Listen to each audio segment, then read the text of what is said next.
আসসালামু আলাইকুম ওয়া রাহমাতুল্লাহি ওয়া বারাকাতুহু। আজকে আমরা শিখব সূরাতুল কাউসার মাক্কিয়া আরবি রিডিং বানান করে। বিসমিল্লাহির রহমানির রহিম।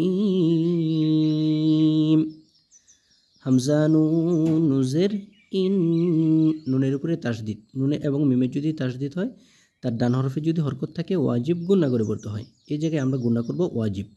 ইন্না, নুনের উপর জবর, জবরের বাম পাশে খালি আলিফ, মদের হরফ, মদের হরফের উপরে চিকন চিহ্ন, বামে হামজা, মধ্যে মুনফাসিল। ইন্না,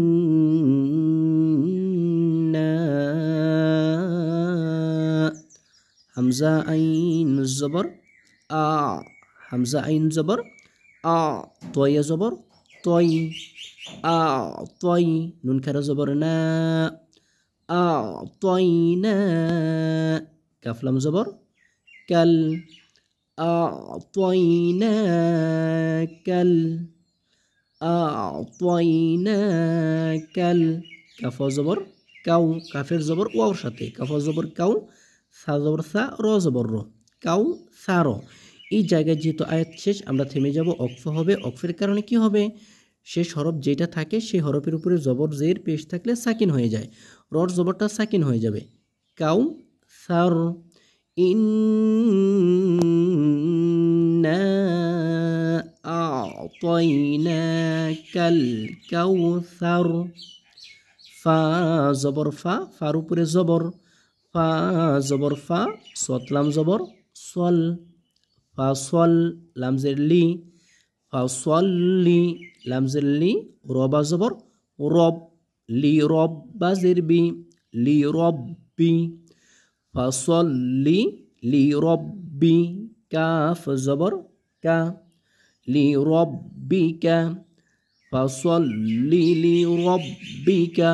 ওয়াও নুন জবর ওয়ান, ওয়াও নুন জবর ওয়ান, ওয়ার জবর নুনের সাথে হবে, নুনের উপর সাকিন।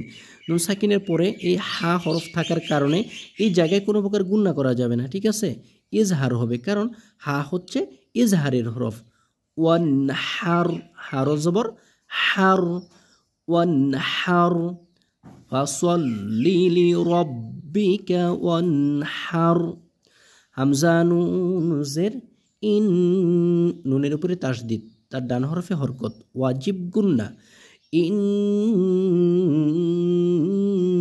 নুন জবর না, শিন আলিফ জবর শা, শিনের উপরে জবর, জবরের বাম পাশে খালি আলিফ, মদের হরফ, এক আলিফ মাদ, শা, নুন জের নি, হামজা জবর আ, কাফ জবর কা, শানি আকা, ইন্না শানি আকা, হাফিস হু, ওয়ালাম জবর ওয়াল, হুয়াল, হামজা বা জবর আব, আব, তা জবর তা, র পেশ রু, আব তারু। এই জায়গায় অক্ফের কারণে রর পেশ সাকিন হয়ে যাবে, কি হবে?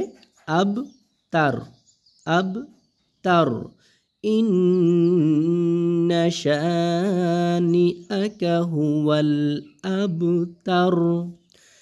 ইন্না আ'তাইনাকাল কাউসার ফাসল্লি লিরাব্বিকা ওয়ানহার।